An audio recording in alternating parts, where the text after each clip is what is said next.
Become so incompetent, we'll be praising them and say that, oh, terrorism is happening, Jonathan is doing nothing. Well done, Jonathan. Are we supposed to do that? We are in opposition. Our job is to look at even good things that they are doing and say they are not doing it well. That is the job of opposition. So we have no apologies for pointing out to Nigerians that this government is incompetent and has failed to provide security.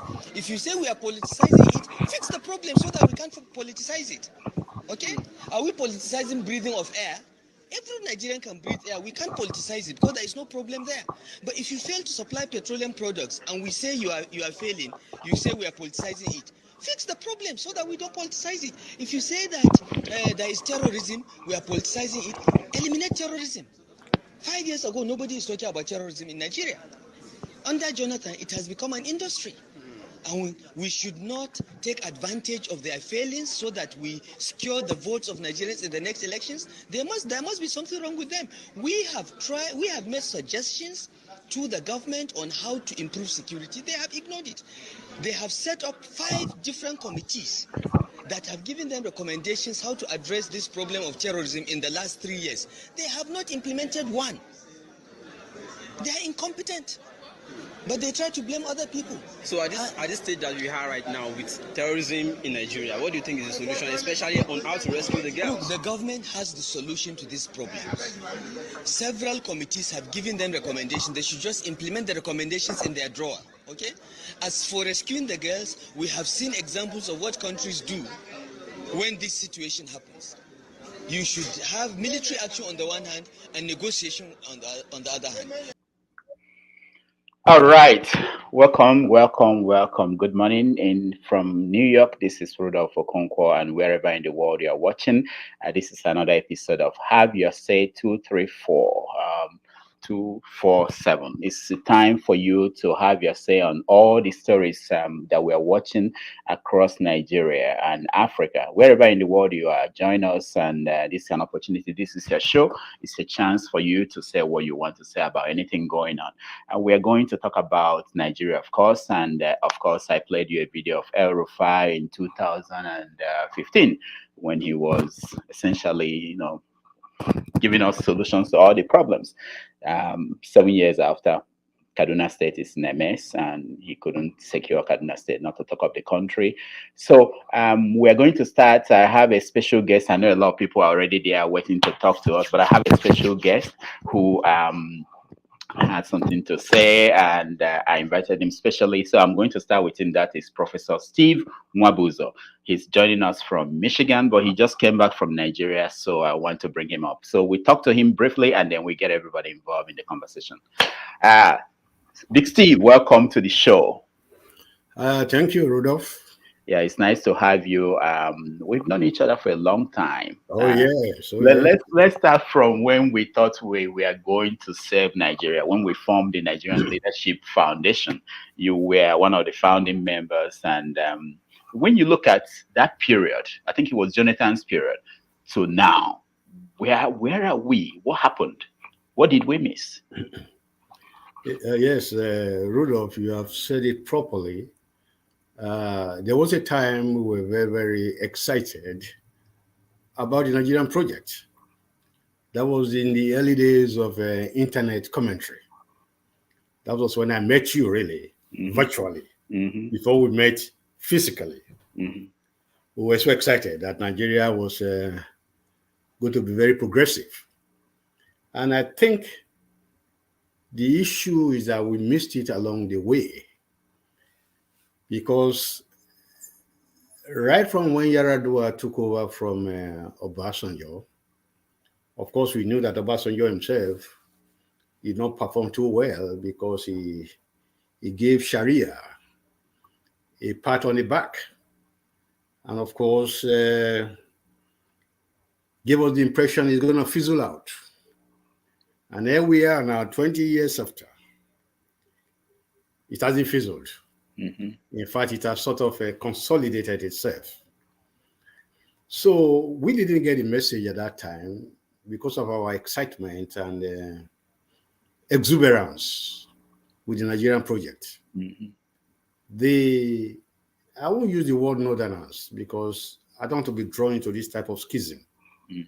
The North is plural in itself, the North. The Hausa Fulani, the Birom, the Nupes, the Borno people. Are you getting my point? Yeah. So we don't really know who is really causing the mayhem in Nigeria. But when Yaradua was there, the signs already reared its head Mm-hmm. that some group in the North had an agenda. Mm.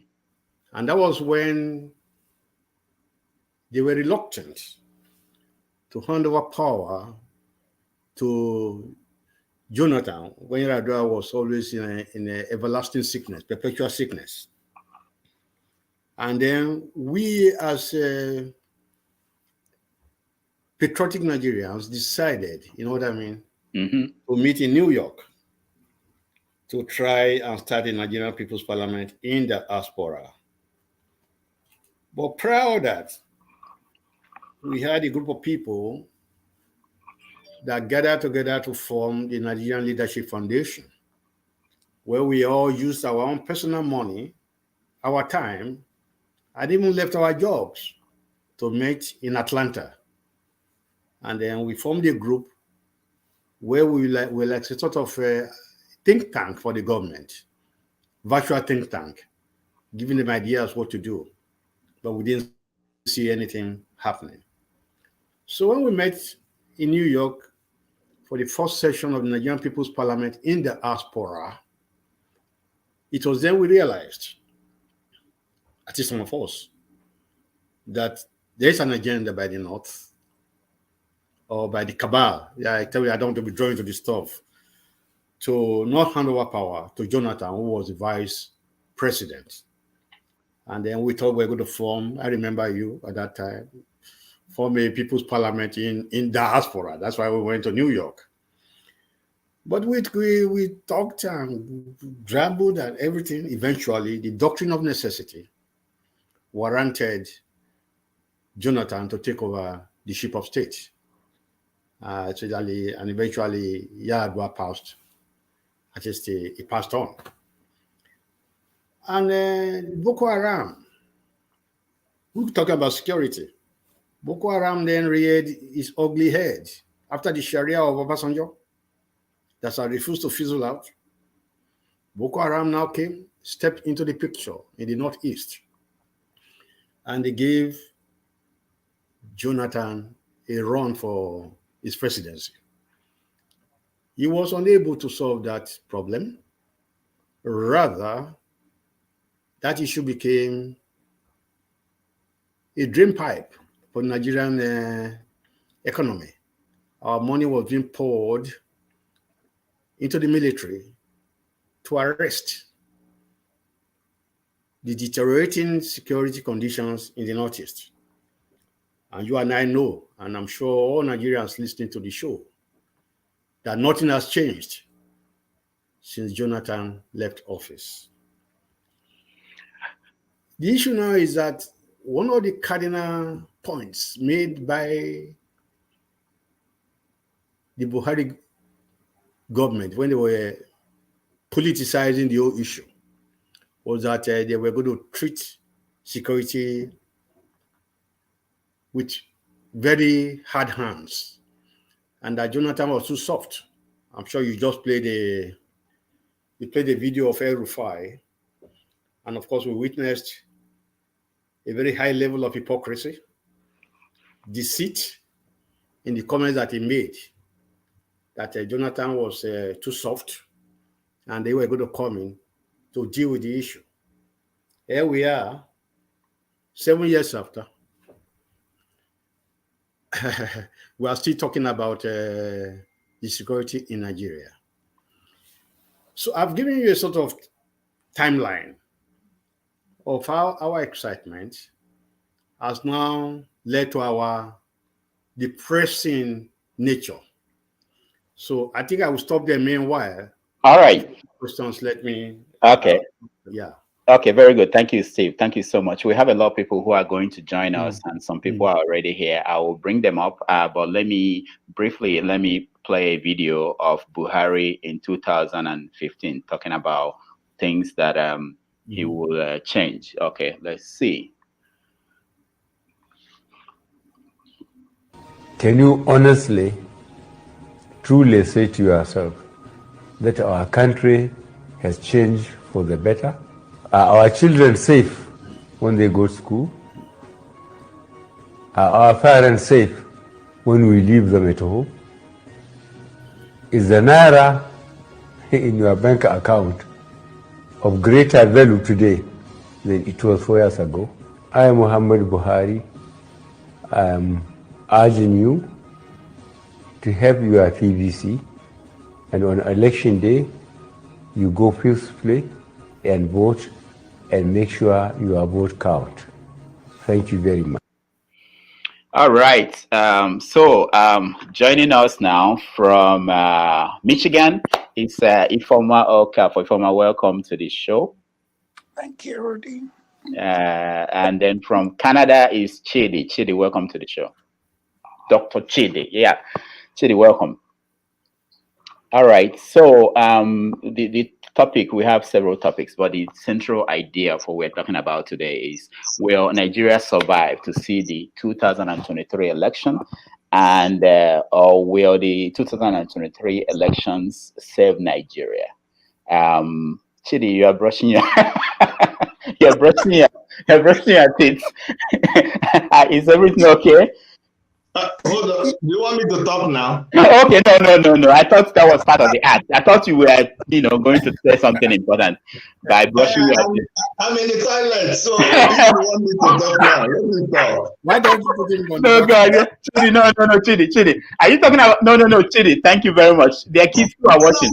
This is the only see. Every time I want to talk about Nigeria, it's either I'm lying down on my bed or now I'm brushing I'm in the toilet. It's when I'm in the toilet or I'm sleeping or doing some other things, not serious something. You know me. If I have to talk about Nigeria, it's either not when I'm talking something serious. You understand? So it's when I'm brushing my teeth, but I can excuse you. All right.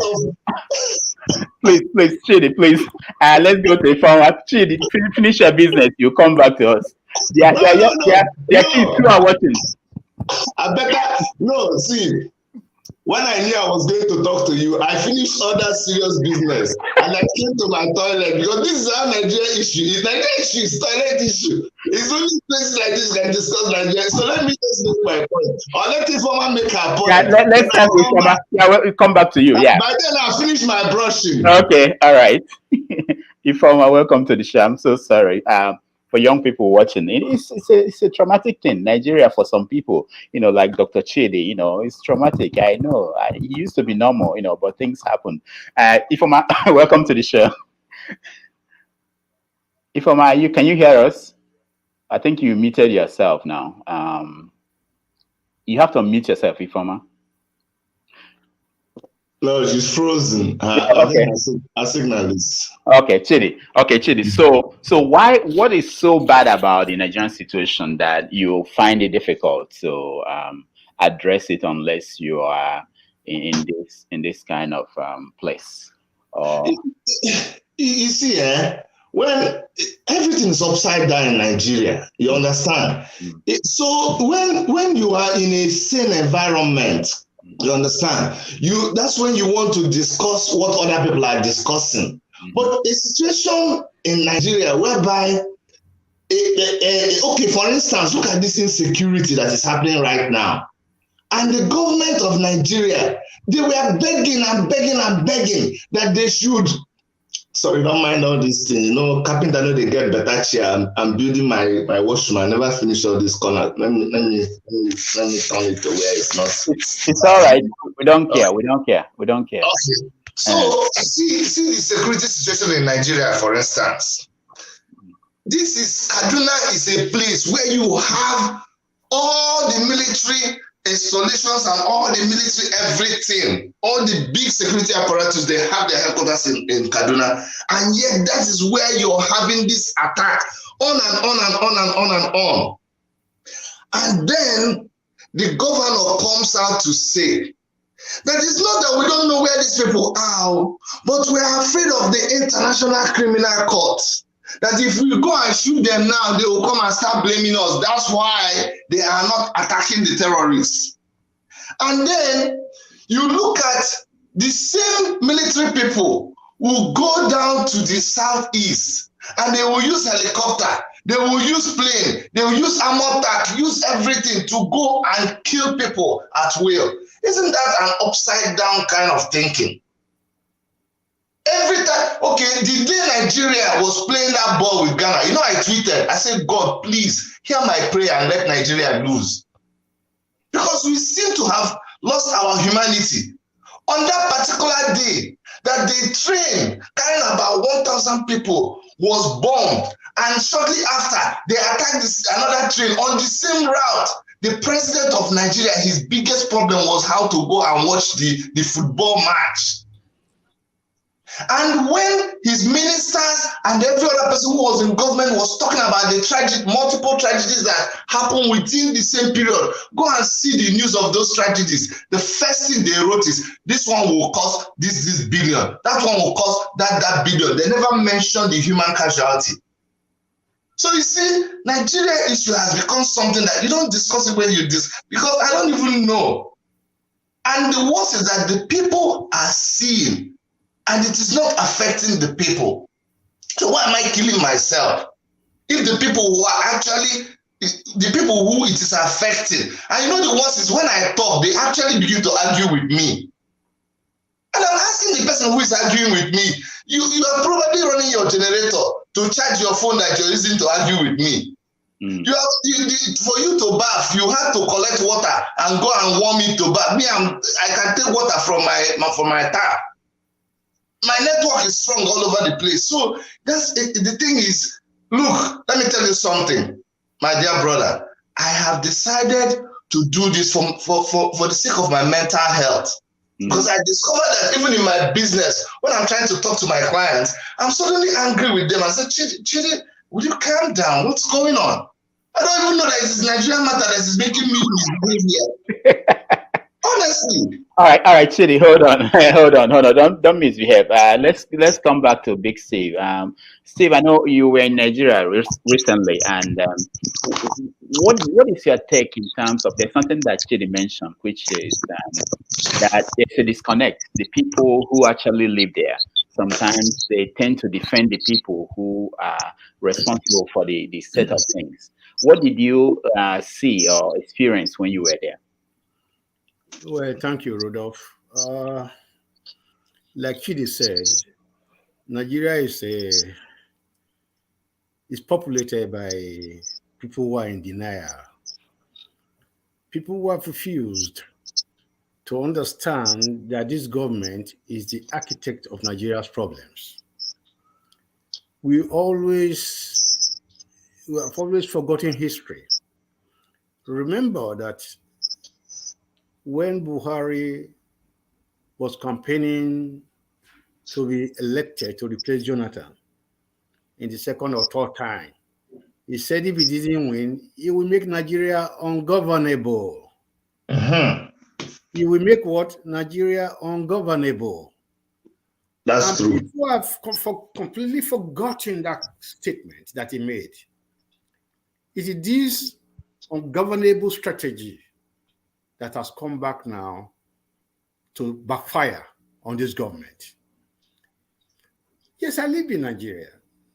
Basically, I lived in the South, Port Harcourt, Bayelsa axis for about 8 years. I left the comforts of my home here in the United States of America. I was invited to try and help to establish the Faculty of Engineering at the Federal University in Otueke. I'm sure you know about that. So I lived with these Nigerians that are all in denial. And the problem with Nigeria is that everybody, virtually, they are selfish. They are not interested in the growth of the country. And that is why they are defending the indefensible. Let me tell you one thing. Nigerians know that Nigeria is not working. So why are they then supporting the system that is not working for them? Fear. A lot of Nigerians love their comfort zone.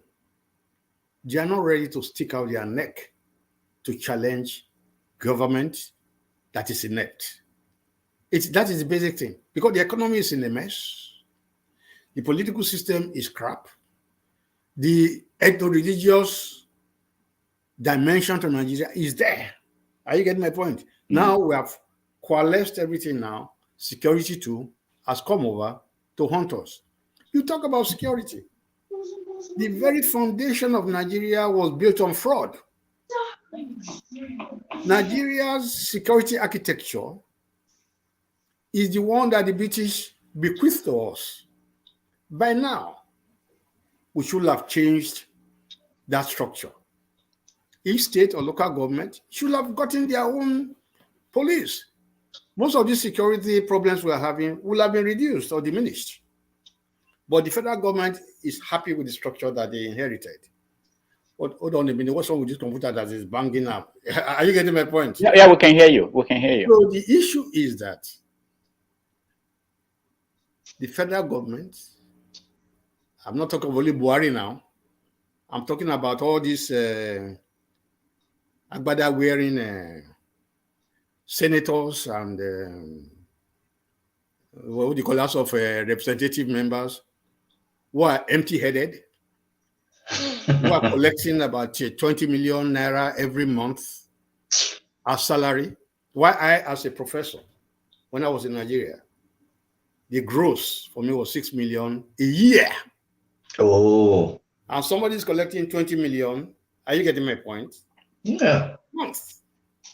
So you can see the injustice, the inequity in the system. I just use that as a sort of reference point. Mm-hmm. I know that my driver was earning only 26,000 a month. 26,000 naira a month. How was he surviving on that? I don't think he was surviving. I was virtually augmenting his survivor because I have to protect myself. I want somebody to drive me and be calm. So I have to give him extra dough. Every time he drives me out, I won't call his name. Jacob, what's happening? Take 5,000, take 10,000. So they live on the largesse of other people. But yes, somebody is collecting 20 million, one person, in a month in Nigeria. The problem of security, which we have been talking about, boils down to this. And I'm going to, I don't mince words, but you know me. Mm-hmm. The issue is that Nigeria, they failed to recognize that the teeming population of youths that are being graduated from whether secondary, colleges of education, the universities into the system, don't have any job. They have no job. I know when I was leaving Nigeria, somebody came to me that he has graduated for more than 12 years with a master's. He's never worked in engineering. He's a civil engineer. So he was busy to be doing some bit of a contract job. Why am I saying this? We have a lot of youths in the Nigerian space that don't have any job, means of livelihood. Where are they going to school? Why did they make all the effort to have an education when the economy is not ready to employ them? We don't even have any employment opportunities in Nigeria.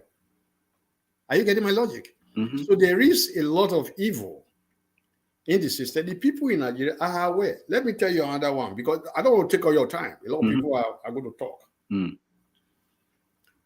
When the pioneer vice chancellor of Otueke left, his name is Bolaji Aloko. I don't mince words. A new vice chancellor took over. And we had that the number of academic staff were very few. We're only about 100. You know what I mean? Mm-hmm. While the non-academic staff, listen to me now, we're about 2,500. Mm. See that ratio? Mm. So the new vice chancellor came in that, I can't lay them off. We met. I was the dean of faculty of engineering. I said, what do you want to do? They have to be laid off because they were hired not considering the staff-student ratio.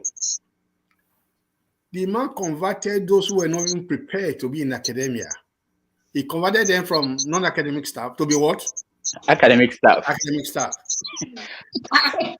My brother, Nigeria gave allow. So he said we should start interviewing those who want to come from non-academic to academic staff. Of course, as a dean of engineering, I was the chairman of one of the interviews. Mm-hmm. These people were not cut out to be academics, but because academicians are paid more, you know what I mean, than non-academics. That is why they want to get converted. Do you know the man converted virtually everybody into academia? So mechanics can be engineering professor. Eventually, he started as a mechanic and maybe has a first degree, and then they will now say, go for some training. And the training in Nigeria now is rub my back, I rub your back. You can always get a degree in Nigeria. Don't worry about that one. Nigeria has that type of problem. So this guy did that. That's also why I ran into a lot of problems. So I want to give you a clear-cut sign. I'm not going to be giving reasons, this, that. I was involved in the whole madness that is Nigeria. This vice chancellor that we're talking about, his name is Seth Akrajaja. I call his name. He took over from Aluko. He sent a lady to me. This lady had a top class, but she eventually got a PhD degree from one university in America. I don't know where it is. I didn't bother. He hired this lady that the lady should come and fill the assumption of duty forms. The lady came. I said, where are your credentials? I said, you had a top class? And you want to be teaching in a university and to give students first class, second class, or top class? The lady said, well, I said, no, I will not hire you.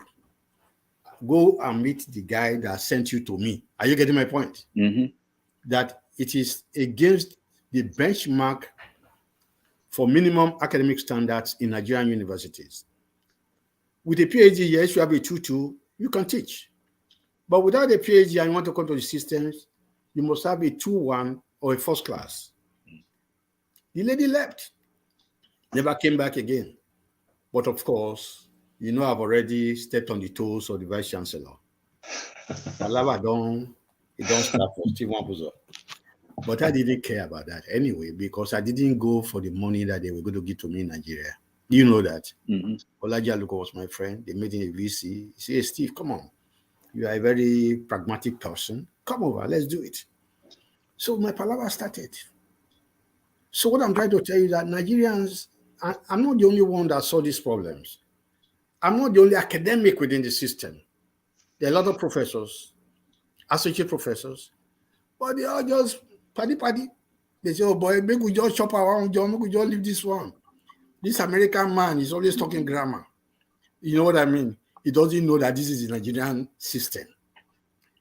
But that is where we are today, my brothers and sisters. The Nigerian system will consume all of them. And that is why this security thing, I'm not happy that it's happening, though. Because you cannot, what is the reason for having a nation? For you to be able to move freely from one place to the other. For you to have the legitimate pursuit of your business without any fear. But now, our liberty has been arrested in Nigeria. You cannot move anywhere. If you leave your house in the morning, you're not sure you'll come back in the evening. Everybody is a crook. They are not facing the politicians, but they are facing you and I. Mm-hmm. Are you getting my logic? Mm-hmm. And that's why I'm trying to tell you that they are aware of the problem, but they leave the politicians alone because they give them 5,000 naira, 1,000 naira, and they are okay. Mm-hmm. So we are all in this mess. And I don't know how you guys are going to be able to talk about it and resolve the problem. I don't know, because Nigeria needs a lot of supernatural intervention. What I mean supernatural, God will not come down. Maybe all these pastors that have been praying to God and they have been seeing vision and prophecies, maybe they will see their prophecy to change Nigeria. Nigeria, my brother Chidi, you mentioned something about coming to the Southeast, bombing people in ESPN and everything. You know, those are the real things. The North, the cabal in the North doesn't care about you and I.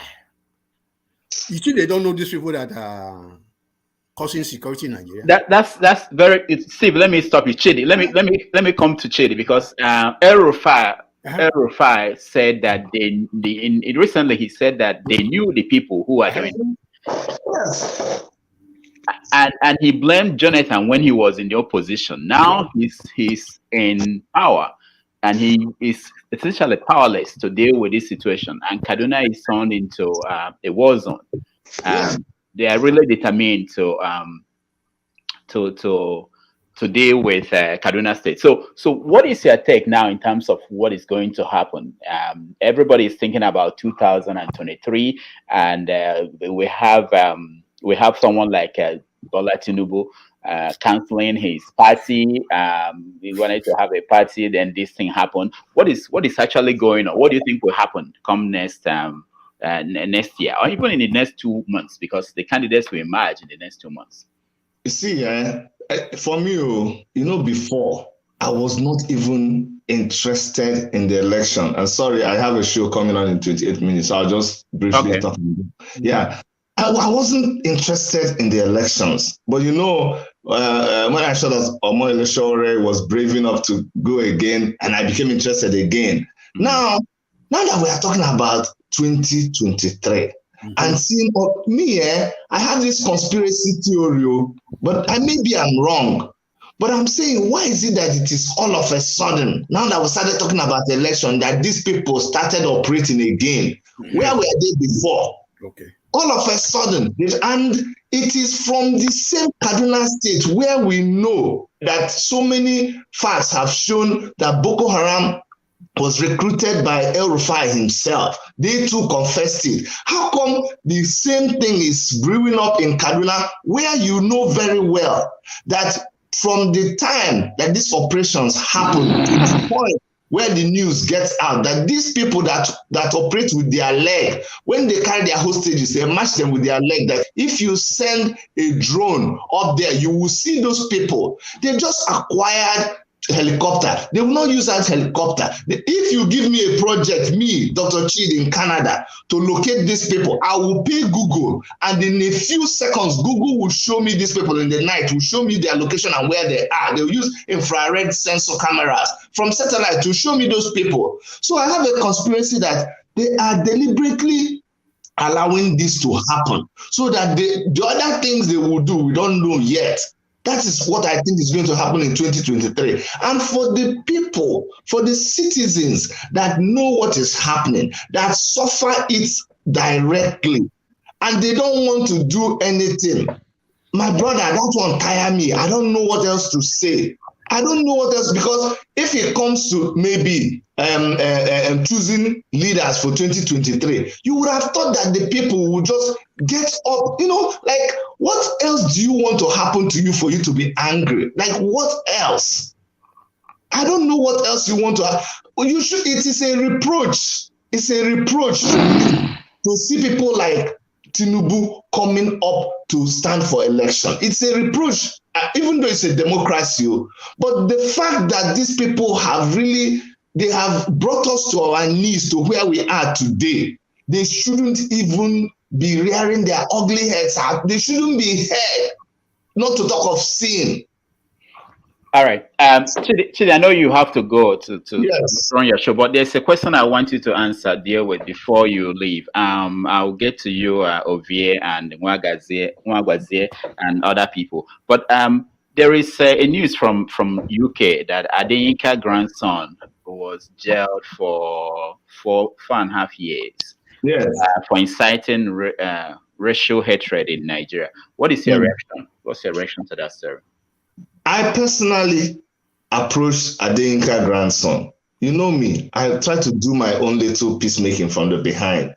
This guy was running his mouth like he had running stomach. And I was trying. I said, look, my brother, why don't we get together and just try? He said, no. He called himself a Republican, whatever thing he conjured, kind of politician that he is, that Tinubu is that, Tinubu is this. Well, his mouth has now gotten him into trouble. There's one video he did where he was sounding sober and begging and saying rubbish. Well, my brother, they say now the person will go bring firewood, will get ants. Now he invite a lizard to his house. They also talk say person will go they swim inside water where crocodile dey. They look for trouble now, so trouble don't come for him. He just has to drink his bitter pill. But it's also a warning to every other person where you go just there talk for talking's sake from both sides of the aisle and other aisles. Let this be a lesson to you that you just can't be inciting violence, because there are some people, even amongst the Igbo people that he was talking against, there are still some people right now in this present times still saying go kill. While we are saying cool down, I say now we order kill. Their own thing is coming to them. Just let them know. And right. with that, I'd like to invite your guests when I finish, come over to my channel. We'll talk about grandson. And then when I finish my Russian, I'll see you guys later. All right. Thank you, Chidi. Thank you so much for joining us. Once again, welcome everybody.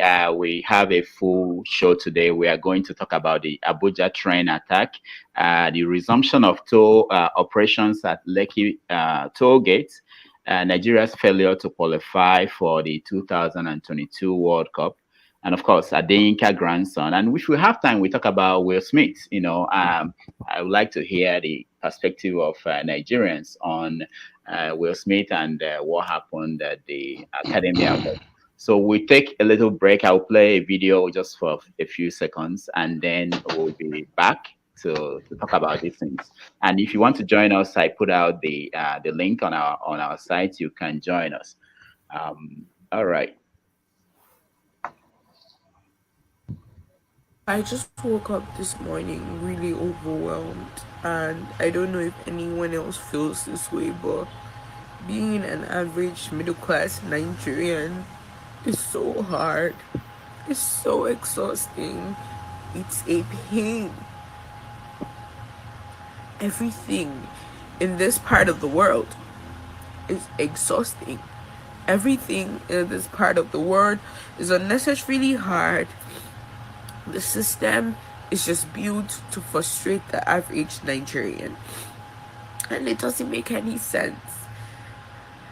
It's so exhausting. I would give anything to be anywhere but Nigeria. I don't even blame people that go to places like, they even go to Ghana for greener pastures. People, it's sad and funny at the same time. People were legit marching to the embassy a few weeks ago that they want to fight for Ukraine because they said, hey, it's a great opportunity to go to another man's land at least and die. It's better than my father's land. And you just sit here and you wonder, what are we doing to make things different? What are we doing to make things better? Absolutely nothing. We sit here and ignore our problems and act like they don't exist. Barely 2 days ago, if I'm getting the numbers right, 917 passengers were hijacked in a train.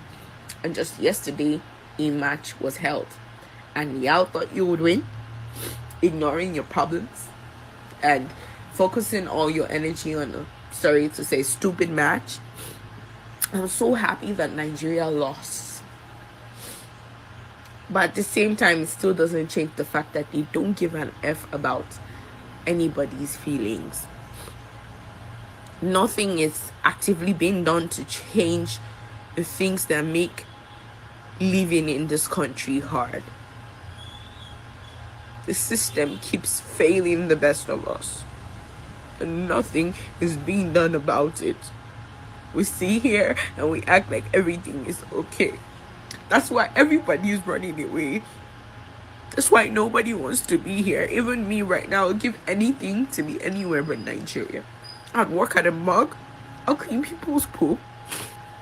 I would be a cleaner in any of the European countries. Anywhere but Nigeria is good at this point.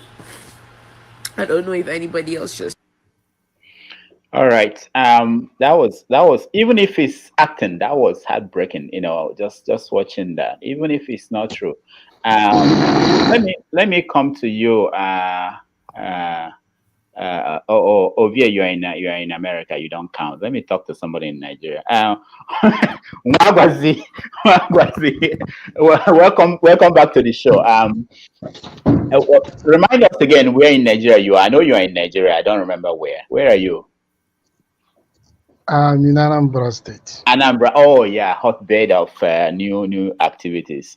So when you see people, I mean people around you, do they feel like that lady that I played the video talking about Nigeria? Do they feel that way, or do people in Anambra say, have you guys figured out how to survive? What is the situation? There are different categories of people here. Mm. There are those who will never want to leave Anambra State for any place. Mm. Who are even ready to face a full-scale war. And you were one of them. I'm not talking about myself for now. Okay. I'm just checking. And there are also those who want to run away at every opportunity thrown at them. Mm. So that's how it is. Mm. So how are you surviving? How are you surviving there? Are you feeling this pressure that a lot of people are feeling? I mean, from insecurity, from lack of power, from breakdown of everything. How are you surviving? In Nigeria before now, even the politicians, some of them before we are thinking that it does not concern them. Mm. And some persons who think they are rich also think that they can move their fleet of escorts and nothing happens. But currently now, everybody is feeling it. Everybody. Even the governors, the wealthy men, the poor men, the middle class. Everybody is feeling it. Mm. It has really gotten out of hand. Wow. That's the fact. Mm. I'm telling you, that's the fact. So, can I contribute? Yeah, go ahead. You're contributing your life. To the questions you. Oh yeah. Pick one of them, just one. Don't go because I want to go to V. We are going to get more people involved in the conversation. Yeah. Okay, like the 2023. Yeah. Okay. The question is if it will happen or not. Yes. That's the question you're throwing there. Yeah, and whether it will serve Nigeria. To answer, let me start from saving Nigeria or not. In 1 minute, make it short. Please, so that, give me 3 minutes. 3 is too much. No. If everybody takes 3 minutes, you know how many people will get at the end of the show. No, make it just 1 minute, please. So you can do that. I'll come back to you. Give me 2 minutes. We wasted half an hour talking about giving you. Okay, all right, 2 minutes. 2023 will not save Nigeria. That is one. Mm. The next thing is whether if it will happen or not. Mm. In Nigeria, most people don't understand what's going on in Nigeria. Mm. They think they try to equate Nigerian politics with what happens in America, elsewhere, even in Ghana. No. In the case of Nigeria, we don't play party politics. Okay? What we play is tribal politics. Mm. If you go back to history, from Nigerian political history, it's tribal politics and alliances. Even in 19th, even during the war, there was an alliance between the North and the Yorubas, which helped Nigerian side to be able to outdo the Eastern part who want to pull out them. Now, 2023 now, the alliances they formed to score it, they have broken the bridge. It was Tinubu and his Western colleagues that aided Buhari's emergence. Without them, there would have not been any Buhari. But they did it in their bid to form a North-West alliance, which is supposed to pay the West back now. And from what we are seeing, for immediate Buhari entered that office, he broke all the bridges. Now started building Kanuri Fulani Alliance. Even the what we used to know as One North, Buhari has been able to vandalize it. That you have only Fulani now and the Kanuris. What about the other bigger, larger part that makes the North what the North used to be? Today, Autumn is crying. You go to Plateau, they are crying. Virtually everywhere in Nigeria. All our roads are now impassable. You can't travel again from east to Lagos or to Abuja. You see Fulani men in our bushes kidnapping and maiming people. So the fact I'm trying to point out there is that the alliances is no longer there. So the problem they have now is where would they give this power to? By the time you wrong everybody, who will you give power to that will not try to get back at you? That is the problem they're having now. So people like us, we are looking at it that so many things are possible now. That might be military coup. It's on the table. Because who are you going to give the power to? Is it back to Fulani people again? Which will cause another problem. Because Nigerians are fed up with Fulani rule for now. They want to see maybe Yoruba or Igbo or any other people. But who would they trust now? Because they have wronged everybody. That is the problem. So All right. 2023 is dicey. Okay. We are still following the article, what they are doing in their politics, in their parties. Okay. All right. Thank you. Thank you so much. Ovie, you are in, remind me, Atlanta? Yes. Okay. So what's your take? Is 2023 going to save Nigeria? Will it happen? If you don't mind, before I come to that, I was, paying attention to what you were discussing with Prof at the beginning of the program, where you were asking him what went wrong between when you guys were trying to form an alliance and now. And Prof actually gave good account of what happened between then and now. But I think that got me curious. You guys were, much more older than me. Correct me if I'm wrong. I think Nigerians and average Nigerians were more involved in calling for democracy during the military era than the way an average Nigeria is interested in politics of today. Am I right? Yes, I think. So that goes to the point that I'm saying but it's the same in America. An average American is involved in getting their candidate elected than being involved in making sure that they actually do what they were elected to do. Exactly. My point is, when you guys are saying an average Nigeria is in denial of the reality on ground, I think it's unfair. The question is, do average Nigerian means both those in diaspora, actually really understand the kind of democracy or politics that we are playing? Because this group of leaders we have today, we produce them, but they understand the fact that we don't care. And again, they are investing billions every day to make sure we are discouraged of getting involved. Nothing is going to change unless we get involved.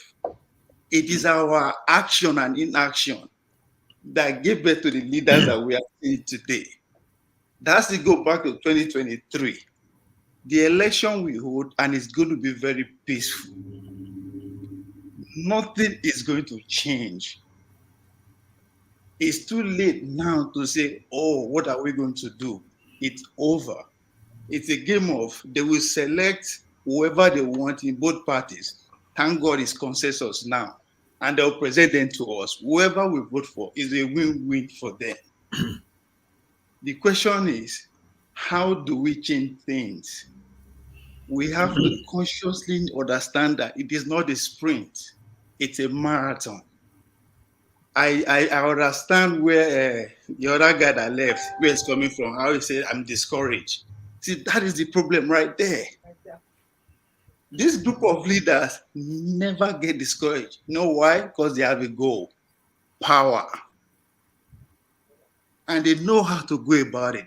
We, the average citizen, have to have a goal. We have to come together little by little, organize. It's going to take time. They will find a way to discourage. I mean, doctor, we live in America. We're practicing the same system of democracy. They are in their 300 years plus. But they are still talking about the same problem I'm talking about, voter apathy, discourage this and discourage that. It took 60 years ago, the right that we have now, that's where they fought for it. Just 60 years ago, after 200 and something years of practicing the same system, and we think we can just start enjoying dividends of democracy like that, sitting and traveling around without getting involved in the reaction. Everybody must not be a candidate to contest, but how involved in your locality? Do you even know your councillor? Do you even know your ward representatives? Because those are the people who actually select the president. So we can analyze it from whatever we want. In as far as we decide to uphold this way of democracy, this constitution, in as far as we decide to stick to it, nothing is going to change unless everybody have to educate ourselves. It's a war between we, the less privileged, and the elite. All right, Ovie, hold on, okay. I like where you're going. I will get Big Steve to respond to you, but first let me get Ifoma because she joined us again. Let me hope that her line is clear or open. Ifoma, welcome. Thank you, Rudy. Good. We can hear you now. Yeah, we can hear you. Yes. Okay. Well, Nigeria, Rudy. Do you think we can crack open what Nigeria is? Do you think that anybody can crack open Nigeria? I don't think that's what we're going for. I think we are just trying to continue to have the conversation, hoping that people will learn. And okay, so I think that we should go back to where Nobi, elder statesmen, would decide and agree with the indigents within a Nobi, for instance, to take care of themselves. Fix your locale. People are talking about Soludo and the oldest member of his cabinet and what he's doing. We hope they will not disappoint us. But the moment we stop going thinking federal and start fixing our locale, come to a giddy fix. Go giddy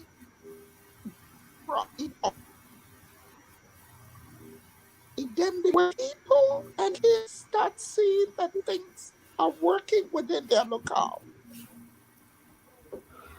The mindset again will now start changing.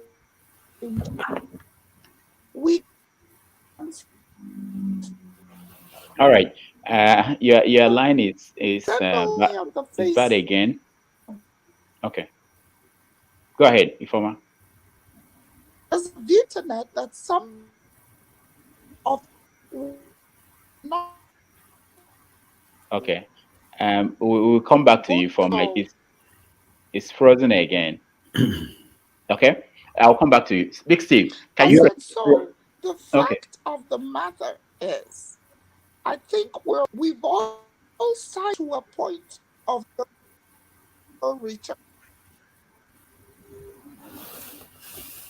All right. Ifoma, we'll come back to you. It's not very clear to our viewers, the audio from your end, but we'll come back. Now, if you are joining us and you want to come into the studio, please turn on your camera. We won't let you in unless your camera is on. That's when we know that you want to join us. Big Steve, can you respond to Ovie? He pointed out some things that... Yeah, it's always good to know the political history and evolution of Nigeria. Ovie mentioned something about the democracy in America.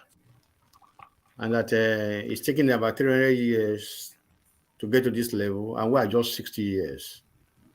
Unfortunately, OVA is not in tune with the Nigerian Constitution. The Nigerian Constitution, as currently stands, it's not a democracy. It's a unitary type of government, which was given to us by the military.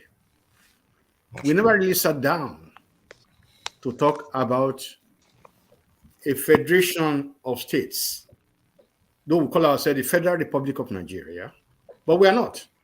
It should be the Unitary Republic of Nigeria, whatever you call it. You see, when you have a country that has been so fragmented, not along economic sustainability, but population, you know what I mean? Whether the population is can sustain itself or not, and there are other people that can sustain themselves, and you rob Peter to pay Paul. That is what we have in Nigeria.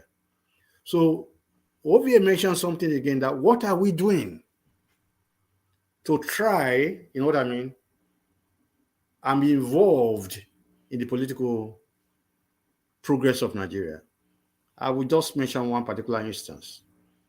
You saw the youths of Nigeria when they had the NSAS protest that they had in Lagos.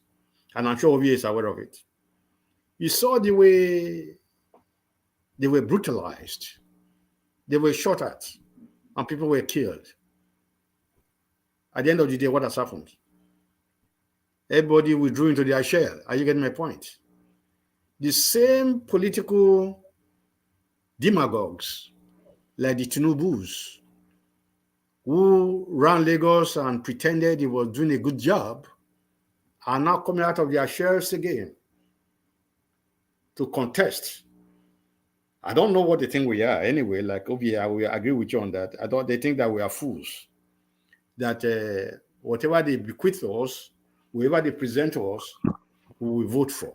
Are you getting my point? So 2023, you say you're going to be peaceful. I'm not a soothsayer. Are you getting my point? But given the present economic hardship, insecurity in the country, if it's peaceful, it is just on the surface. There's going to be a serious problem in Nigeria. I lived there. I told you, of course, I lived there. I know. The problem with Nigeria is that we don't even believe in the country. We are not patriots anymore. I don't know whether you agree with me. All right. Let's Big Steve, let's stop you there. Yeah. And get Jide just joined us. Jide, I know, I'll come back to you, Big Steve. Jide no problem. Jide just joined us. Jide, tell us where you joined us from and your opinion on what we've been discussing. Thank you so much. I'm actually calling from Maryland in the United States.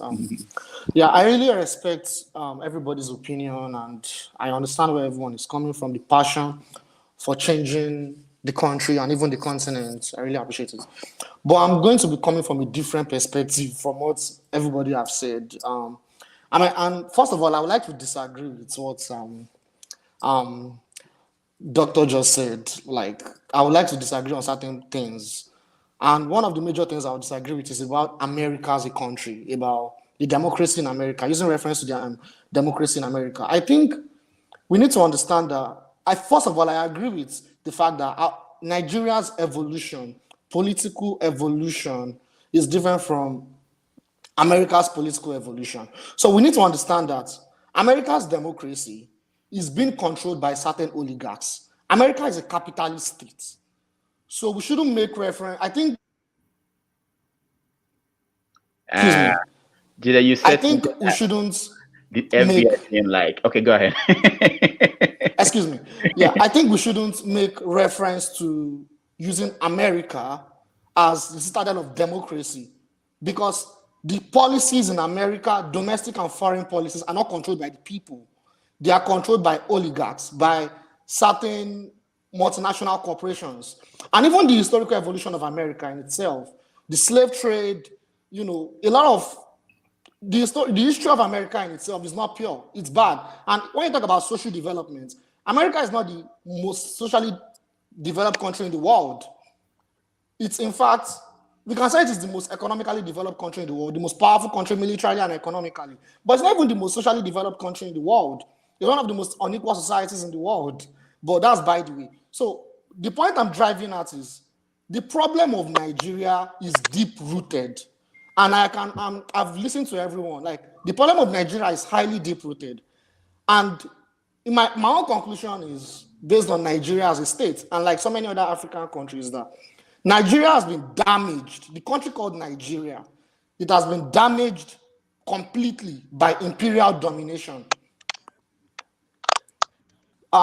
People might disagree with this, but I'm coming from a different perspective. Let's take away the people, the psyche of the people now. But let's look at the country called Nigeria. Okay, Jide, stand by. I think you're frozen. I want to get back to you later and get the solutions. You know, you are saying that the issue is deep rooted, but there has to be a solution. And but I will come back to you, Jide. Let's hear from Raf. He just joined us, and I don't think he has been able to speak. Raf, welcome to the show. Yeah, good morning, doctor, and good morning, everybody, and afternoon, my people in Nigeria. How you day? Can you hear me? Yeah, we can hear you. Yeah. Okay, good. Yeah. I just want to make sure my internet was not doing Niger witchcraft. I haven't cut my internet. Yeah, so this today I see we have another hot topic question on debate, and yeah, I agree with a lot of what. Let me make sure the title is correct. Is it professor or doctor? Professor. Okay. Yeah. Professor Wambuze. Yeah, Wambuze. Steve Wambuze. Okay. Yes, because I didn't catch the beginning, but I caught what he was saying after OVA just spoke. So one thing I always notice is that when we talk about democracies, a lot of Nigerians tend to go with USA as the example and UK, and I always wonder why we don't talk like why don't we always recognize that there's lots of democracies around the world to use as examples, and we don't always have to really rely on just United States or the UK, and Professor is right. Nigeria is not a federal system, it's a unitary system, and that's a big problem. The constitution came from the military. We keep acting like we have a democratic constitution. That is a big, huge problem that we are suffering from today. And for me personally, I throw examples like India, South Africa, Switzerland, well, most especially Switzerland, Germany, are real federal systems, and they are both different. And they're examples of systems that if Nigeria had a variation of, it would help our political system that we have in place. But we don't use anything like that. We don't talk about systems like that. When we talk about, we only just talk as if everything must be either UK or America. America has a federal system, yes. But it's like we only copy the bad out of America. When we talk about American system, we only talk as if everything is bad or everything is either it must be perfect. There's no perfect system in the world. It's like when you talk about healthcare, there's no perfect healthcare system in the world. But you can take the best out, or you can take what works out of a system and apply it to your system, and then adapt or take what's good in your what's from your environment and then add to it. And that's what we should be doing with our democracy, because we've had democracy before the word democracy was brought to us by our colonial master. So, like the Igbos used to have, before we came up with the system that we have as, where that causes fighting all over Igbo communities today. The Igbo men and women used to meet separately and decide in many of the Igbo communities, right? And isn't that a democratic system about decision making? But the people that we got in my primary school books that I was told were democratic were the Greeks. Only the Greeks got credit for that. The ancient Greeks. I wasn't told that it was Igbos. The Igbos had a similar system until I became older, and I was like, wait, don't Igbos do something similar? So who came first? I don't know, but I know that there was interaction between ancient Greeks and lots of Africans back in the days. So I don't know who inspired who. So you've had something like this back in the day. So you can add and take, and everybody borrows from everybody. It's not like you have to say, because America has slavery, because America has discrimination, you cannot take what works in America and apply to what you can use to go forward. You can take and borrow. Everybody takes and borrows from everybody. Canada has a great system. You can use Canadian system in America, but you don't use the bad system. That's what Nigeria does today. We just borrow the bad and then say, oh, America is bad, so we won't go forward. Should you not go forward because America does bad things? Or Russia? But okay, go take the Russian system then. One man rule Russia for how many years with oligarchs who he makes best. That's Nigeria right now. That's Nigeria with all the billionaires. That's the Russian system. All right. So we'll be aware that we have. Can I respond to this, please? I think you guys are either they get what I'm trying to. The example I'm trying to make here. I am not referring to American system of governance because it's the best in the world or it's because it's the only one in the world. No, I make reference to it because that is the democracy we choose to model our own system of government to, whether we like it or not. I get that point. Is it the best? Hell no, I'm not saying that. But I use it as a reference because I said, the way they practice it here, the average American citizen get involved. Every landmark they achieve in their democracy was moved by the people. Go back You're to right. So may I correct you there? You are right, but at the same time, you're also wrong there because if you notice, as there's always a lap. If you look at the numbers, and the numbers is where we look at, you notice that the last presidential election, the numbers rose up. People came out in numbers. And then you look at a state like Virginia, the numbers weren't as high. There was a drop. That's why Republicans won. And Republicans win when there's a drop in numbers. So people don't come out. If people don't come out, just listen to me. That's not what I'm trying to. What I'm trying to say, actually that example came from the fact that are we involved in even the system we choose to practice enough? That's where my comparison is coming from. Are we? I get the point you're making. Okay. I get the point. All you Americans, we are not turning this into American politics. Can I say something? Let's go back to Jide before I will take a break. That is going to take time. The more consciously we get involved, the more it's changed. If we don't like the constitution that is being presented, the only way to change it is majority of us keep scrutinizing that space, not just few of us. So that's what I mean getting involved. The same thing. The robust thing that is happening in America is all about. I mean, it takes them to come to this. That's why it takes them. It takes a lot of people getting involved, sacrificing, but it has to be driven by people. That's what they made us to believe anyway. You are saying oligarchs control America. Now you, the Nigeria, now who they control them? Not be few people they control them too. All right, Jide, I'll give you the last one before we change the topic. I want us to talk about the World Cup and why we didn't make it. It's connected to all these things. Go ahead, Jide. Yeah, so I'm not anti-American. I'm just being objective. I didn't even finish my point actually. So I'm not anti-American. So what I was trying to say is that we have a system that is it's a copy and paste system, that it is not based on the orientation and the cultural dynamics in Nigeria. In America, it's a Western-oriented system.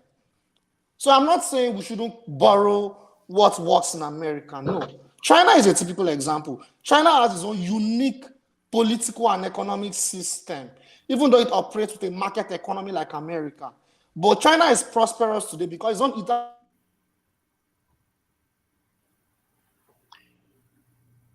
Jide, I'm not sure whether you're in Maryland, America, or Maryland, Lagos, but you keep freezing. But we'll see what happens.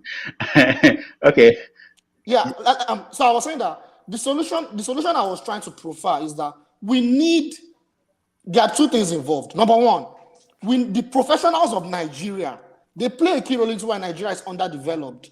They need to come together with the people of Nigeria to form a unique third-party political system, not different fragments down. Come together to form a unique third-party political system that will challenge the people in power, the economic and political elites of Nigeria. But it is very difficult because the professionals of Nigeria are complicit with the elites in destroying Nigeria. That's my first solution. The second solution I was also going to provide is what happened in China. Maybe that's I don't pray for violence. I hate violence. I don't want any bloodshed or genocide in Nigeria. I don't want that. But the way Nigeria is going, we may get to that point, like what happened in China, the Chinese Revolution, where there was an ideological and cultural revolution that led to what made China a superpower today. Maybe that's what might happen in Nigeria, but I don't pray it happens. That's another solution. Thank you. All right, thank you so much. Let's hear it from her because I like the female opinion. She's the only lady here. Let's see if she will come up with solution for us and what's going on. Ifoma.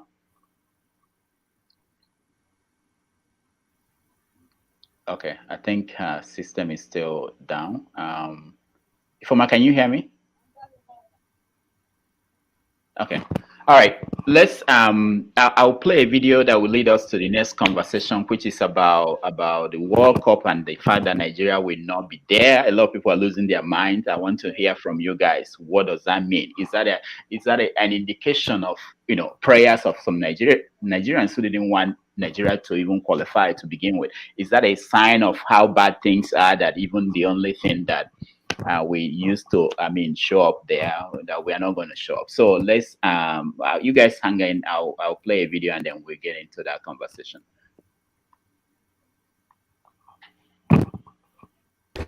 One draw. We are not going to the World Cup.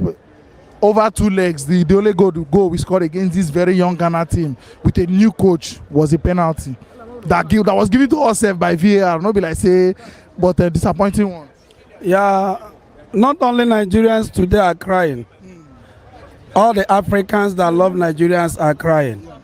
And not just Africans, FIFA themselves are crying because Nigeria is one of the countries that anytime they're in World Cup, that means the vibrant and the joy is there.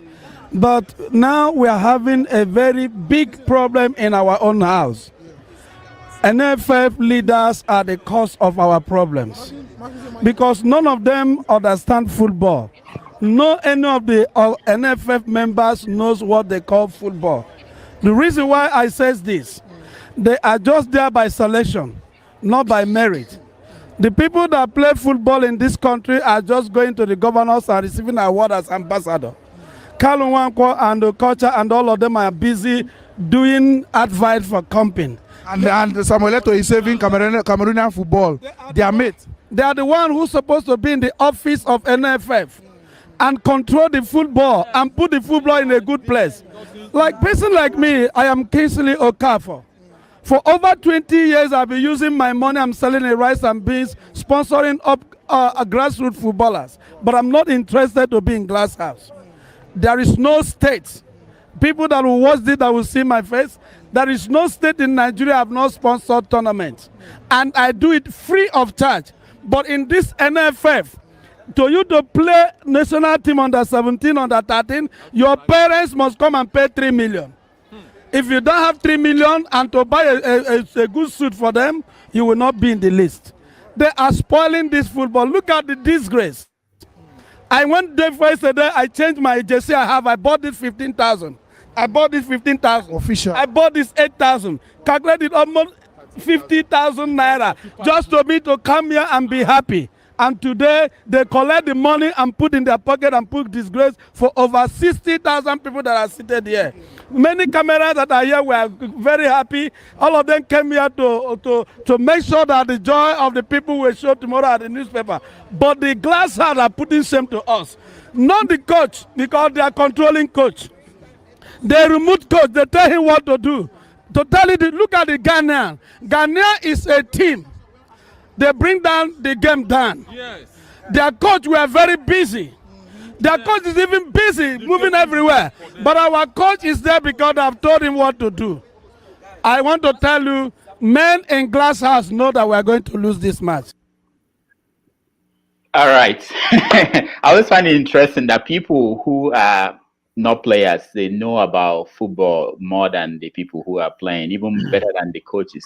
Did any of you here play soccer? Jide, it looks like you played. You look like someone who played. Did you play? Do you understand what happened to Nigeria? Yes, I follow football a lot. I follow soccer. I've been following soccer like for a very long time. Okay, I forgot that you're in Maryland, Nigeria. Ovie. You have the hair of people who play football, but it doesn't look like you played. Do you understand what happened? Yeah, I actually represented Nigeria at track and field level. I was an athlete, so. Okay. But I think for me, I'll come from a different perspective. I don't know what the minister is still doing there as a minister of sport. You don't know what he's doing? I don't know what he's still doing on that seat. Oh, okay. He should have been fired. Before now. I called for that during the Olympics. He embarrassed us. That's the worst our appearance at the Olympics ever. That's an interesting point. Under him, I mean, a lot has happened that I don't know why this man is still there. I mean, I think he's still on the cable. Instead, they're asking him to retire or resign or whatever. But the minister, what is his own call on this? That's a good point. NFF as a body has more money than the Ministry of Sports. So money is not the problem at this point.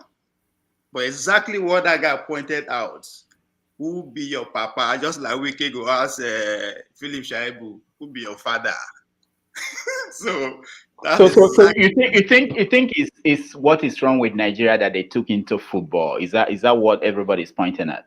Said it. Our leaders now, we they produce them. We are the same church, the same mosque, the same school. They are our father, brother. We know them. They know us. So they are not different. So money is not these people's problem at this point. NFL, I'm just saying they have more money than the Ministry of Sport. Their budget. Okay, let's hear from Big Steve. They play within themselves. That's what is killing the whole thing. Big Steve, what do you think happened? I love people football. were crying. People were crying. It was emotional for them. I don't know why they were crying. And of course, we have to remember that they destroyed it. Are you going to isolate the Nigerian Football Federation? It's just a microcosm of the whole macro of Nigeria. You see, it's a corrupt. They could be corrupt according to that guy. I don't know. That is what he said. But the country, I told you earlier on, the patriotism has waned. Are you getting my point? It's what you give to me, I give you a position to play. Abi, man must work now. That is the Nigerian football scenario. And I feel like when you say that the Minister of Sports, I don't know, is it Sunday, Dari? It's Sunday, yeah. That it should be away from there. Then in the same vein, most members of the Senate and House of Representatives, they should leave the place because they have not delivered to the Nigerian people. We have not seen the bills. We have not seen the enforcement of security. Why pick only a section? Because we lost. Somebody must lose in athletics or sports. It's 1-1 now. After all, we didn't lose. It's just because we played at home. So what is our problem? I'm glad that they lost, though. You can tell the way I'm talking. I'm so happy they lost because that's what will make us to come to see the nitty-gritty of our problem as a country. That country is not one. And you people are the people getting excited. Oh, we lost. Is it they care in the north whether they lost or not? They are enjoying their kidnapping and abduction along Kaduna Road. We are talking about football. Please, gentlemen, I'm not trying to make levity of this particular issue. Football is a small issue of Nigeria's larger problem. There was a time we used to go to the World Cup. Things were not as bad as this. We perform miracles. They say, oh, look at Nigeria and Maradonas, the way we were dribbling all over the place. What has gone wrong? That is why we are here. What can we do? We can only talk grammar here. I don't know whether we can even influence the nincompoops that are ruling Nigeria right now. Are you getting my point? And I have to use the right word. They are nincompoops. I'm not afraid to say that. They are not interested in the progress of the country, but their pocket. So 2023, like you said, oh, my brother Rudolph, if he come, if he no come, he no concern me again. Yeah, I don't give up. You're taking out from Nigeria. Let's hear. Now I was living there. I know you were there. You tried. Nobody can say that you didn't invest your time. I invested my time, let my family here, everything. Yeah. That country right now, unless there's financial invention, is doomed. All right. So let's go to somebody in Nigeria, and Okay. he's the only one joining us from Nigeria. Let's hear. What is your take on what happened? Why Nigeria lost, and were you touched? Rudolph, maybe I will not be sounding the way you want me to sound. Anyway, you sound. The truth is that I'm a football lover and follower. But when it comes to Nigerian football, I don't follow. That's the truth. I don't follow. Why? We lost interest over the years. Why? So many troubles to take care of. Once it's Nigeria playing, we don't care anymore. That's the truth. That's the truth. From this part, from this our area, we don't care about Nigeria. Anything they get, whether they win or not. That's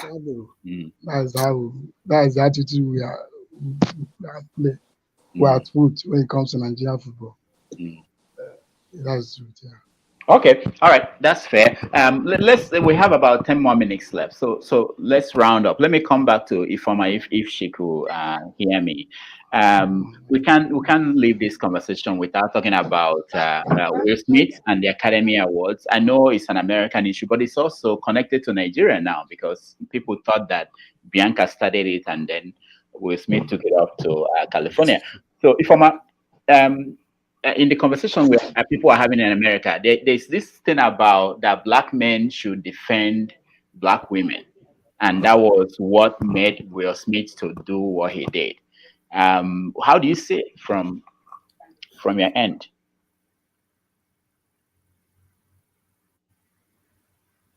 Okay, we still can hear it from her. I really wanted to hear what she had to say. All right. Let me see who looks like. Okay, Ovie. What are they? Who? Okay, Ralph. Can I? Well, I can tie both Will Smith and the Nigerian football because I'm a football guy too. So. Okay. Oh, you didn't talk about football. Okay, go ahead. Yeah, go ahead. Sorry. So me, I love African football, so I watch everybody, and so for me it was win-win whether Nigeria qualify or not. I support all African teams that qualify for the World Cup. That's my team at the World Cup. But one thing that made me happy that Nigeria did not qualify was the reaction after the game. Some of my friends who are not Nigerians were like texting me like, "Oh, Nigeria did not qualify. We are sad because we won't get that because a lot of people bought the Nigerian jersey from the last World Cup, Russia because that's like the first time some people discovered the country Nigeria. You know, like Nigeria they have lovely shirts. And I'm like, Nigeria has been qualifying since '94. You didn't know that Nigeria has shirts, but hey, it took, and that's a problem because Nike didn't make correct shirts, and nobody complained until 2018, and then they finally made a nice shirt that white people started buying, and then people now said, yes, we are Nigerians. You see, nobody said anything. Like, what happened all these years? But until white people start buying your shirts, then everybody now like, I'm proudly Niger. I say, you see, now Nigeria did not qualify. Oh, what shirt will I wear now? I said, the same shirt you've been wearing all this time. It's not my fault. Don't ask me. I don't work for Nike. And people start complaining, and then wait, why Nigerians tearing the stadium? Why are they angry? I said that now that's the question you should be asking because we are terrible losers. We don't know how to take an L. We don't. That's just we have the wrong entitlement because when somebody is stealing your money, causing your children to die, you know the person who's been living in your street, and then he becomes a councillor or becomes National Assembly member, automatically becomes the richest person in your neighborhood. His life changes overnight. That man is not responsible for healthcare in your neighborhood. You don't bring that anger to that person. You don't hold that person accountable. But your national team lost at home, which it can happen. It's a 50-50 game. Somebody has to lose. Not everybody can go to the World Cup. We have 54 countries in Africa. There's only 5 tickets. It's the most difficult qualifying in the world. So only 5 teams will go. Cote d'Ivoire lost in the second round. Cote d'Ivoire is the most star-studded team in Africa. They lost. So no, they didn't tear down stadiums. They weren't going. They lost big stars. But we now feel so entitled that we are now tearing down a stadium in Abuja. And then I went on Clubhouse. As soon as match ended, Guavon should have never been given the job. They shouldn't have fired that German man. Why they fire the German man? Why give that Benin man? They should give Benin man the job. Why bring him Amunike? Because Amunike has not won anything in his career. You should have gone and bring somebody from France. Why go and bring somebody we don't know from England? Go and bring. And I said, that is the problem right there. Because you go and bring an unknown man from Europe, pay him £100,000 or dollars. He will not even do anything. They still the Nigerians that be doing the job. Ghana had somebody who couldn't speak English up to Nations Cup, coaching them, and they fired the guy. They brought a German Ghanaian, and he qualified them. He got the result. Now they are singing his praises, but people were complaining in Ghana too. Why you go bring this guy? And that's how it works. Cote d'Ivoire fired their Ivorian, their French guy. So it shows how we treat. It shows the value that who we place value on and what we place value on. As for the Will Smith, I'll tackle Will Smith quickly. I've made a lot of jokes about the whole thing, but the truth of the matter is the whole blame is on Will Smith. It's just Will Smith. That's my personal opinion. He took it on himself to be the action hero, and if you saw him crying afterwards, you understood. If you've ever taken a decision with anger, you see the reaction that he had afterwards when Denzel Washington talked to him, and yes, you regret your action. I think the way people behaved in the stadium and at Abuja also ties to how Will Smith behaved at the Oscars. If you have any semblance of humanity within you, you regret and you took an action in anger, you will regret what you did, and you should own up to it. Whether the joke was right or wrong, it's up to you. But yeah, so that's all right. All right, you took all the time, but let me get new people that joined us to say something at least. Okija, welcome to the show. Are you driving? Oh, we can't hear you. Yeah, I'm driving. I was like, can you hear me? Yeah, we can hear you now. Okay. Oh, okay. Yeah, I mean, I've been listening to you guys since I was getting ready to go, but I was listening. Anyway, Augustus, thank you. Longest time. Yeah. Anyway, okay.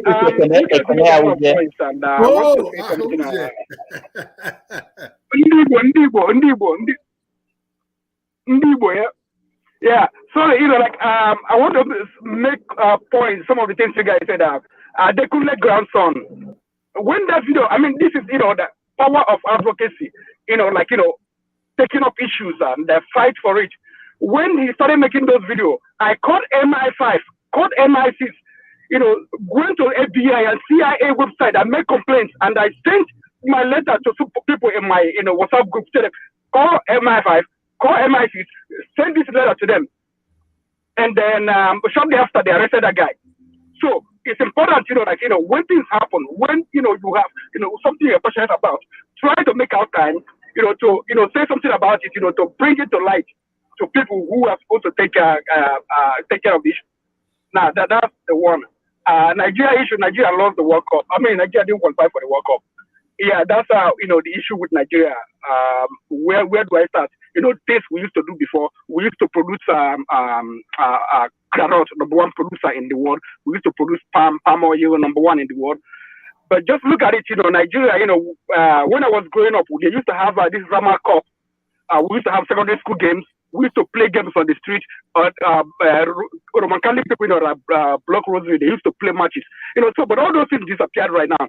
You have so many private schools, they don't have space for these kids to play. So where are we training people that we play this game?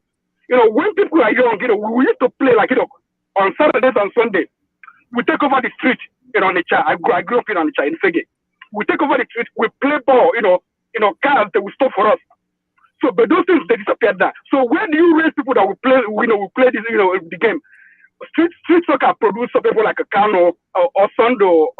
So many of them, they either came from street soccer. And they went to Rama, some of them went to Rama Cup and under 13, under 17, and then they made waves. So we are not, just like, in Nigeria, we don't do things we used to do before, like, when we used to have palm research and things like that, developing seeds all over Africa for agriculture. So we don't do all those things. So that's basically the Nigerian problem. So nobody should cry. Okay. So what else again? With Smith, I don't know. I mean, like, this issue of defending women, defending people, defending women. Why would we, now people are saying that is, that everybody is equal. We should, do away with, what do you call it, masochism and stuff, So, but why do we have to defend them? Why did he want to defend his wife? So All that right. was he did a very bad example of what is happening to black men in the United States when people like you go to clubs, somebody mistakenly step on your shoe, you start fighting. That's basically what so it's a typical thing about black men, and he showed something like that. So I'm gonna yield to other people to speak. Thank you. All right, thank you, Bode. Thank you for joining us. Let me give you a chance to say something. Where are you joining us from? Dallas, Texas. Dallas, Texas. Okay, yeah. Okay. So, what do you think about all the things we've been discussing? We had conversations on several topics. You can take it from anywhere.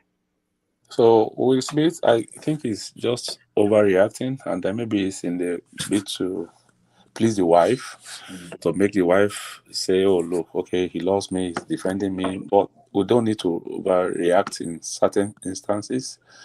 So you can make your grievances known by words. You can, say, "No, that's not. I like this man. I would like Will Smith to admire someone like if he knows about him." Senator Ben Bruce in the House, when a lot of senators are talking and they are saying nonsense, the man stands up and says, "Hey, you stop! Let me." He takes it light. He doesn't overreact to some of those horrible things that some of the senators are saying, but he gets the flaw. He still makes his own point known. It takes strength and grace to not overreact to things, even in the midst of obvious provocation. Some people are just there to get in Nigeria. So they wind you, to get at you and see how you react. And when you fall for it, that's it. Then the blame now comes on you. Meanwhile, there's a genuine reason for you to, but we don't need to overreact. So I think he will have learned from that. Then concerning the reactions to us not qualifying for the World Cup, I don't know who can control the crowd. I think it's just a reflection of the general society. I don't know what could have been done to stop the. I don't know who to blame for that. The SS6. If in our own we didn't qualify. I mean, we should take it that everybody can go for the World Cup. Sometimes we go, sometimes we don't. So. Those are the two things I'd like to talk about. Okay, but before you go, if you were to vote in the coming election, who do you think is the best candidate to lead Nigeria? At this point, I don't know all the contestants so far, but I know about Tinubu. I want to be honest, I know about Osinbajo. I know. So I would like to have the full picture of all the contestants. However, if I were to choose between Tinubu and Osinbajo, I would prefer Osinbajo because of the intellectual ability. But sometimes it's not the best that comes out. I did politics a little bit in Nigeria. It's not the best that comes out in an election. But my prayer for Nigeria is whether it's the best that becomes the president or not, the ability for the person that becomes president to be able to harness the potentials of those who does not have the power to the advantage of the country is very important. I mean, every interest in the country, the northern interest, the eastern interest, the central interest, the western interest, the ability for the man who is in the helm of affairs to harness the resources of these regions to the betterment and the well-being of Nigeria is what is important. So sometimes also you can have the best candidate in terms of intellectual capability. Imagine as president, he might not be a performer. I mean, just as similar to somebody who has a first class, who works in a bank, but who is not performing, who is not bringing customers, who is not adding anything value, to the bank or to the group. So it's a kind of complicated issue.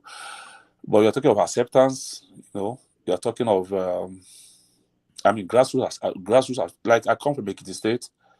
Fauci is not, in terms of intellectual capability, is not the best guy to become governor in that state. It didn't. The state of many professors, many tech guys are from that state. Some of them are apathy towards politics. Some of them are politics. Let game don't go there. Some are say, "Oh, I'm a Christian. I cannot do politics." Things like that. So I know. So do you think that Fayose did better than Fayemi? In this present regime of Fayemi, no. In the former regime, yes. In the present regime, Fayemi is doing excellently well. But what it comes to in terms of grassroots control, as at that time, not now, not anymore. Fayose doesn't have that anymore. He had the control. He had the grip of the grassroots. The election was not rigged. I mean, I was on ground. I voted. He had the grip of. He knows how to do grassroots politics. He goes to the people. He doesn't say, "Oh, I'm educated, so I can't do this. I can't do that." No, he goes to the ground people. That's what Paul and Fayemi had that time. He was in his car. He would lock up himself. He would go on the streets. I mean, people are not. They're not interested in that. You want to represent us. You have to meet with us in person. So I will go for Shimajo if I were to go. Tinubu, right. Yes, but Tinubu might have some know-how. All right, thank you so much. I'm going round now to round up. Okija, who will you vote for? There's a new candidate, Fayose. Actually, he mentioned Fayose. He's running for president, so make sure you consider him.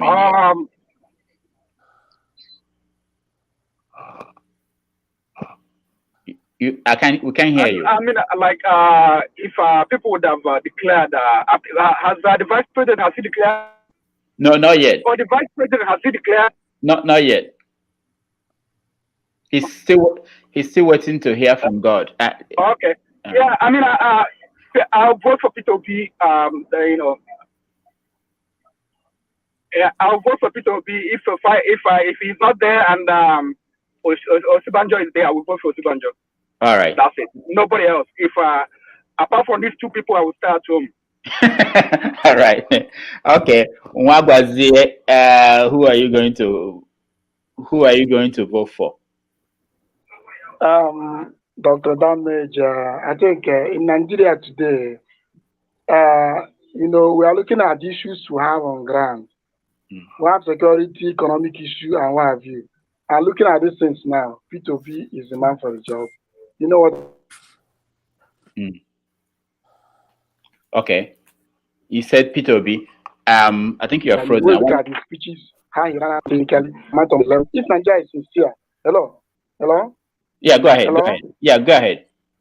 We can hear you. If Nigeria is sincere, I want a better country.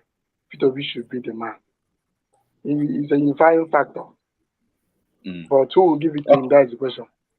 Okay, one because you're in Anambra State, I want to ask you this. Ebelechukwu Obiano is running to be the senator representing one part of Anambra State. When you had that, how did you feel? She cannot get anywhere. Nobody will vote for her. Okay. All right. Anambra is not their family property. Okay.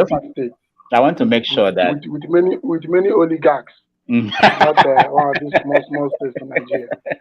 All right. Thank you. Ralph, I think you tackled this question last week, but I want to know whether there is a change because every day there is a new candidate. Who are you winning?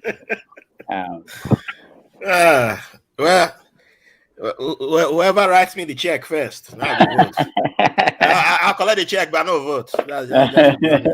Just give me my check. Put in my account. What's that? My Reverend Father name in Enugu? I'm starting my ministry too. Mbaka. Yeah. I'm doing my own ministry too. Everybody, bring your money. I suffer enough in Nigeria, so yeah. I need my returns now. That means I start to bring your money. Okay. Every candidate. 20 million. Let's talk. Okay, so I take it that you are not voting for anybody. I might, but let's start with how much people are willing to bring to me first. All right.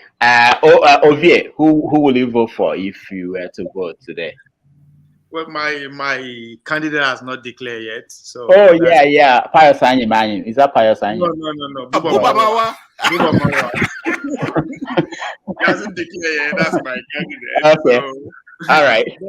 But Yahya Bello has just become a serious contender. He just declared a couple of hours ago. Do you see that?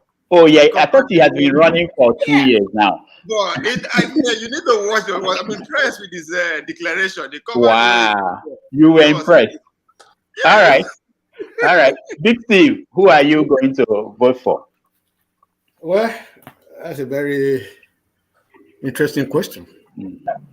I don't know really, because of all the names you guys have floated. Maybe Peter Obi will have been my bet, but Tinubu Osinbajo 0, as far as I'm concerned, because I do not believe for the unity of the country, power will be floating from the Hausa Fulani Cabal to the southwestern zone, up and down, up and down. There are other people in the northern part of the country. There are other people below, but they don't have the political machine to be elected. I mean, to be nominated for the position.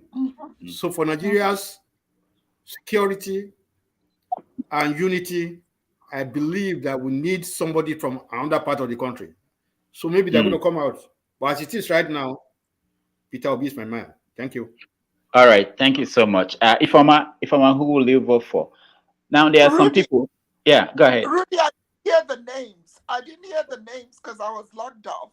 Oh, okay. The names of the candidates, there are so many. Just we have Peter Obi, you have the vice president, you have Bola Tinubu, we have Pius Anyim, we have we forgot what's Agaflefu, what's his name?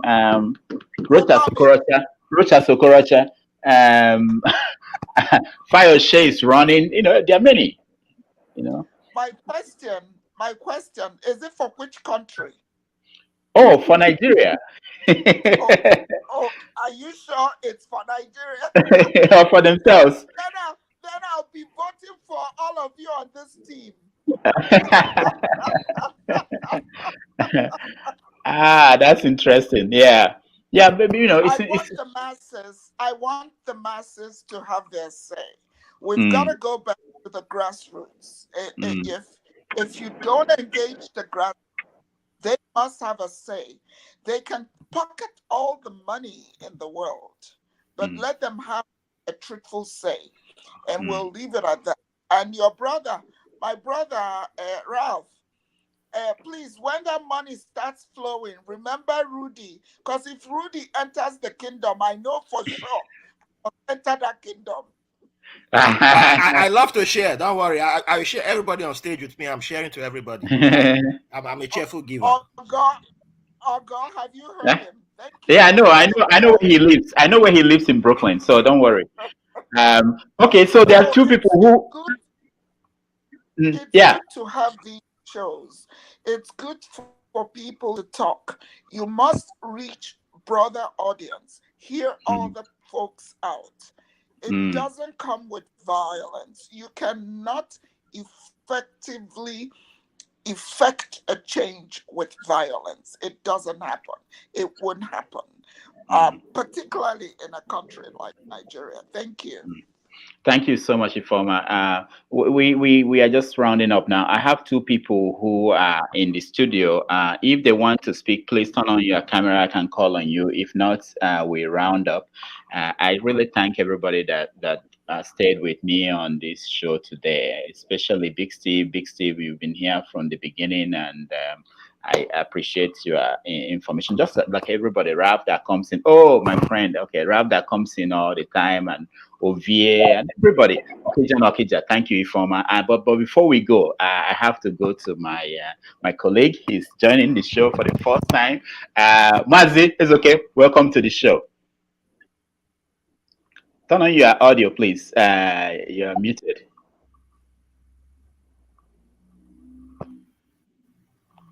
Yeah, you're muted. Turn on your audio, please. It's from your own end. Okay, yeah, I think we can hear you now. Okay, so thank you, Rudy, for having me. I've been sitting at the back here, cracking myself and laughing.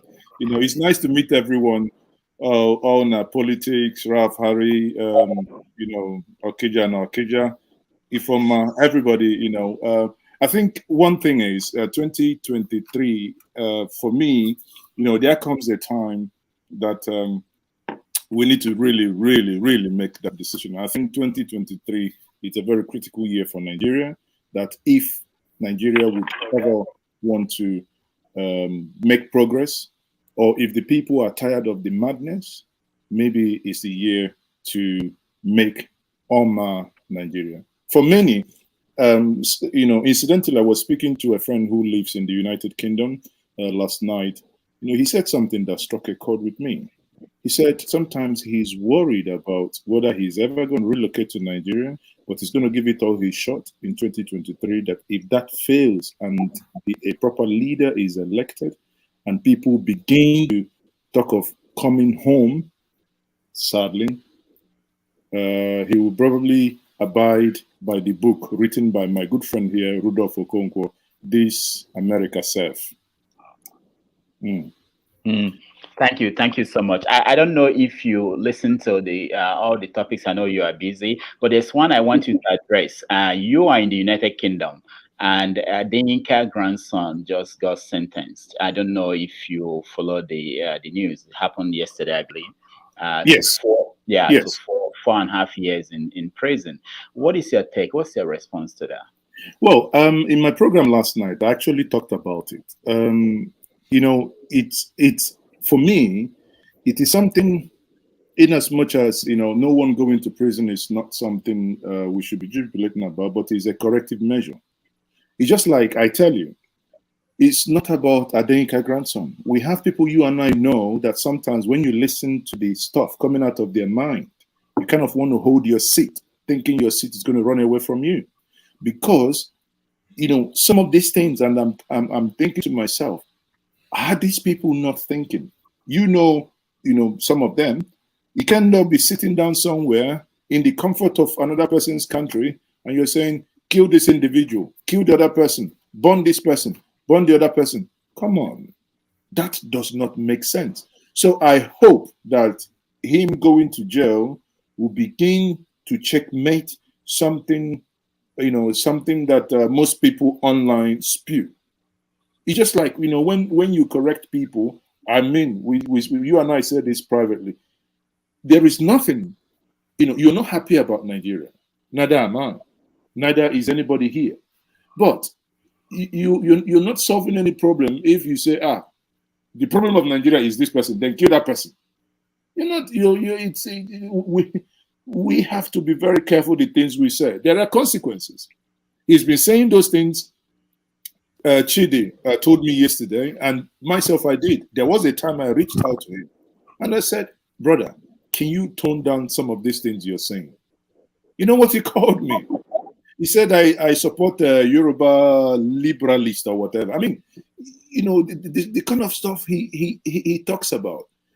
Not everything he says, I must say this as well, not everything he says is that outlandish. There are some points, in every madness, there might be some sense. One thing I like, some of the things he does is about the historical context he brings. And like when I did advise him, it would have been nice if he stayed on that trajectory. There are things you can do. I mean, if you're given a historical context, you give things, you walk away. However you want to digest what the individual has said, that's your own cup of tea. But when you move into making some certain threats where those actually fall into categorization of in attempted genocide, then you're stepping above the line. And then, finally, I told someone last night as well, if the Oba of Lagos was to be in a country with law, after that comment of some people going into the lagoon, probably he may have been invited by the police. And until such things begin to happen across board, east, north, west, and south, we may not have a place that we can begin to call home. Even within certain regions, like the president said the other time, that those who commit these crimes in the Northwest are a people, a language, and a culture, yet they commit these crimes against themselves. What does that mean? It means, in simple terms, it may not necessarily be because the other person, you do not like him because of some historical context, you don't like him, then he becomes your enemy. But sometimes when people probably travel outside Nigeria, you begin to see that at the end of the day, Rudolph, if I have an accident and then blood is needed, if our blood matches, no doctor will ask you if you're Yoruba, Hausa, Igbo, or Fulani. No one will ask you if you're Dutch, English, or an American. All is needed is for us to come together and rescue humanity.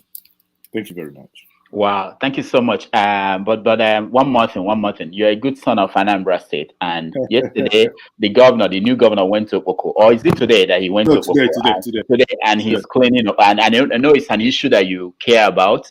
Yes. So what's the assessment? I know it's not up to 10 days. I don't even know how long he's been governor. The assessment so far, someone accused me last night of over supporting Soludo. I said, no, I'm not. You see, Rudolph, sometimes if I do something you are thinking, there is this urge of, it's natural to like that because you are thinking about it. I went to Oboko. I have had some relationship with Oboko. And Oboko in January, and the things I saw there, I came out. I even wrote an article. I said, I am fearful of if the governor will succeed, because the things I saw in Oboko, there is no single house, any bungalow that is up to my, I'm about 6'1" or 6 feet 1.8 or so. There is no house in Oboko that gets me up to here. I'm taller than most of the houses I saw in Oboko. That means these were houses when they were built. I could be looking at them this way, but now walking into Oboko, these houses are being, these houses are dwarfed. It means this governor come out today. I was watching the clip sent by staff today, and one thing that struck me. I thought to myself, he looked like someone campaigning for election. It's something you don't easily see. Normally you see when some governors move, they buy people, they get, crowds to sit and clap. But here he's moving, talking to the people, connecting to the people, and doing what he's elected. One thing that's his movement and his visit to Onitsha has done, whether you like it or not, that has also indicted the previous government. What was they doing? What were they doing that Anambra could be left? Mountains. When you say mountains, some of them as close as one-story building. Mountains of refuge littered all over the place. The only thing I would say, people, that whoever cares, because we cannot be talking about having a better society, and at the end of the day, we have no way of lending help. We can use our medium, we can keep talking. Again, I tell him, if he cares to listen, the day, you see, we say in Igbo, the same day we say, okay, we give you these things pro bono. The day you will think you are going to be misbehaving, with the same mouth we spoke, will be the same mouth we'll use in yanking you. Thank you. All right. Thank you so much, Maaziz. Okay, really nice to see you on the show. This is just to let everybody know that on Wednesday we'll have another get together, your own show, which is this year Have Your Say, and we are going to talk about things that are different from politics. So we alternate it. On Saturdays we talk about politics and the news. On Wednesdays we talk about issues, most of the time concerning people who live abroad, but mainly social issues. So I once again thank everybody that joined me, those that are not here anymore, those that joined and they left, and I really appreciate this time that you spend with me, and we will be getting better as we do this. And thank you, and see you next time. Thank you. Thank you. Bye. Bye. Thank you, Doc. Thank you so much.